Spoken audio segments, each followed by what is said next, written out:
대한민국 시도지사협의회 회장인 이철우 경북도지사는 10일 세종에서 열린 지방시대위원회 현판식에 참석했습니다.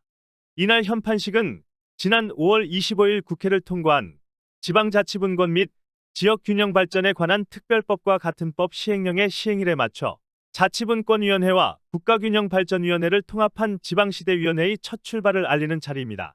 현판식에는 우동기 지방시대위원장, 추경호 경제부총리, 이주호 사회부총리, 이관섭 국정기획수석 등 부처장관 및 국회의원, 지방 4대 협의체의장 등 50여 명이 참석했습니다.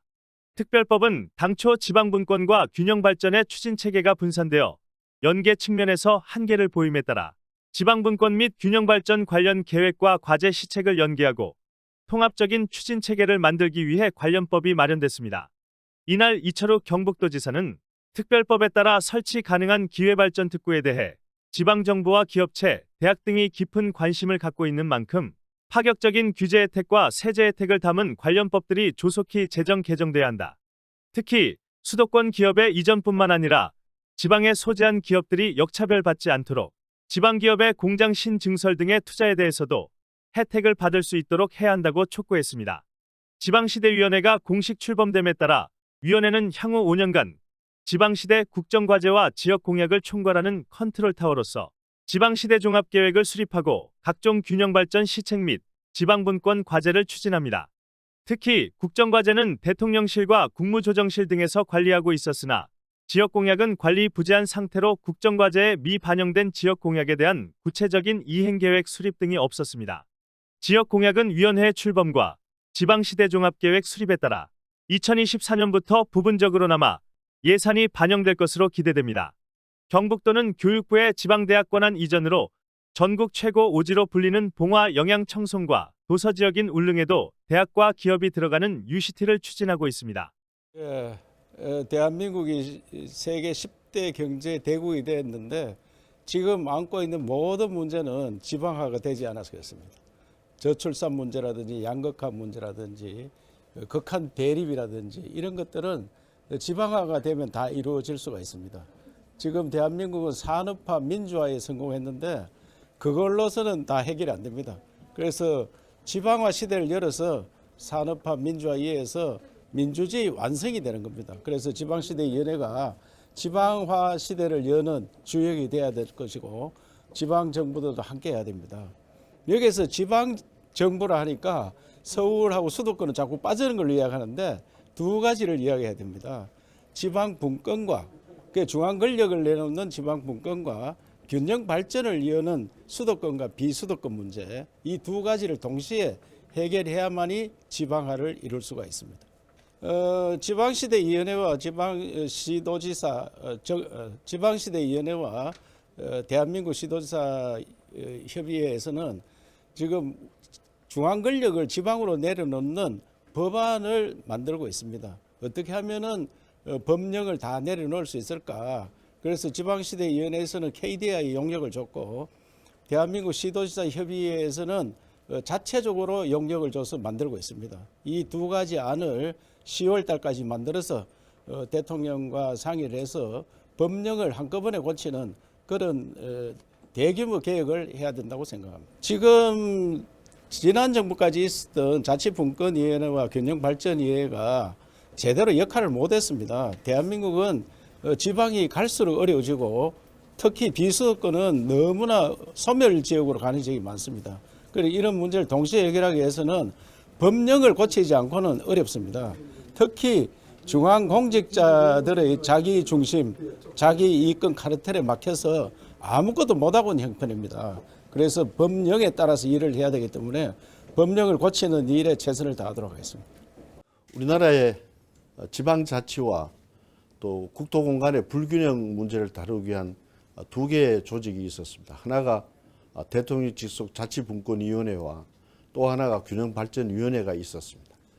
그러다 보니까 부처 중심의 지방분권 정책의 추진과 균형발전 정책이 추진되어 왔습니다.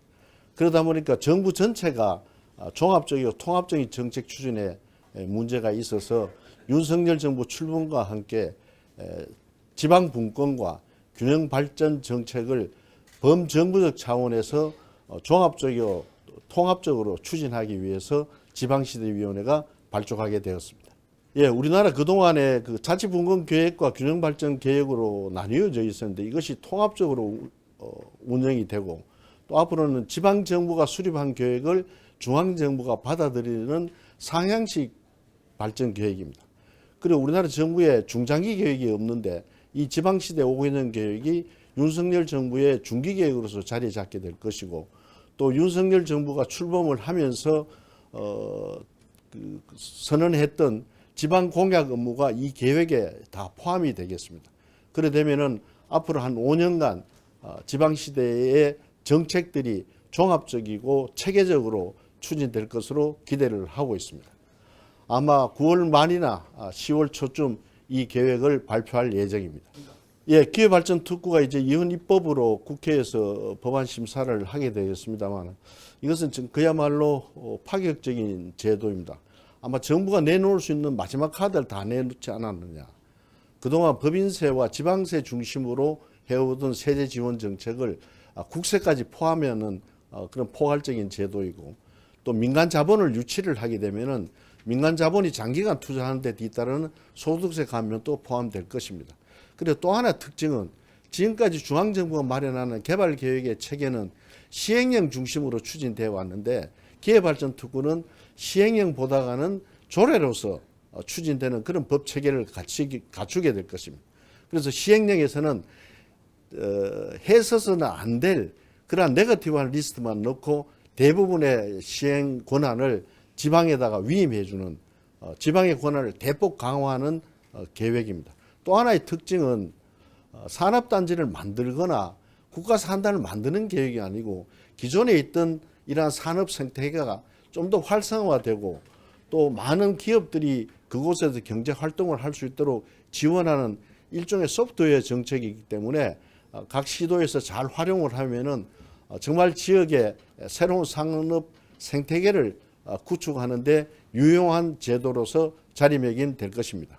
예, 연기가 아니라 좀 더 많은 사항들 좀 고려를 해야 될 필요가 생겼습니다. 저희들이 미처 생각을 못했던 지역 내의 정치적 갈등 이런 문제까지 생겨서 그런 갈등 속에서는 합리적 의사결정을 할 수가 없을 것으로 판단을 하고 있습니다. 그래서 좀 더 치밀한 준비를 해서 갈등을 최소화시킨 가운데서 합리적으로 공공기관 이전 결정을 할 수 있도록 그런 시간이 좀 더 필요하다고 느끼고 있습니다.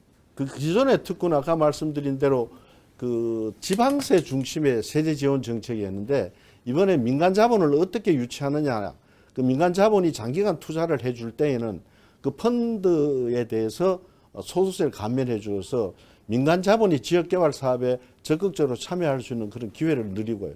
또 하나가 이제 국세 중심의 세금 감면과 유예 정책이 뒤따르게 됩니다. 특히 이 지역에는 청년들의 취업 기회와 양질의 일자리를 많이 창출시키고 또 청년들이 지방 산업에 좀 정주할 수 있고 일자리를 가질 수 있도록 세제 혜택도 주어질 예정입니다.